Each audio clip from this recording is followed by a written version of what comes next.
Bonjour. Les incidents survenus aujourd'hui à Nador nous interpellent à plus d'un titre. On ne peut que les condamner et de manière on ne peut plus vigoureuse et solennelle. Tant au niveau de nos frères africains, qui en sont à l'origine, qu'à celui de nos forces de l'ordre. Lesquelles forces de l'ordre ont opté pour la manière forte pour les empêcher d'accéder au président marocain de Melilla. Il est vrai que nos nouveaux rapports avec nos amis espagnols nous imposent de faire notre part du boulot en matière d'immigration clandestine. Mais le traitement exclusivement sécuritaire des malheureux événements de Nador ne relève que d'un zèle inutile et nuisible aux intérêts du Maroc. Ce même Maroc, dont la lutte contre toutes les formes de terrorisme et de nuisance est depuis des décennies une marque mondiale, est désormais passé maître en matière de renseignement et d'intelligence.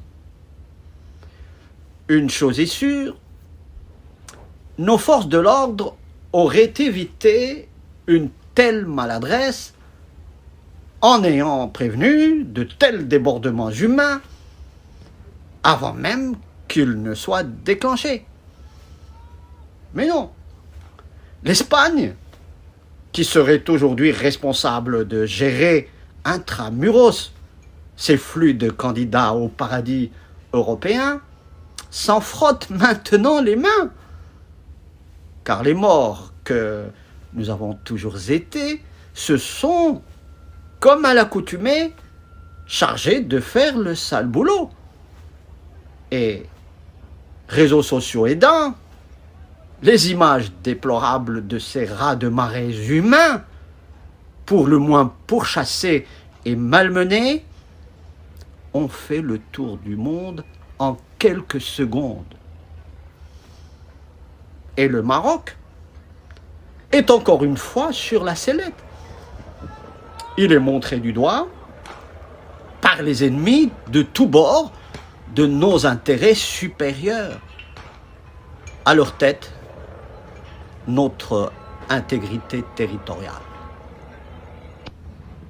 En agissant de la sorte, le Maroc, dont le choix stratégique sud-sud ne fait plus de doute, risque ainsi de nuire à la qualité de ses rapports, ne serait-ce qu'avec les pays émetteurs des clandestins de Nador.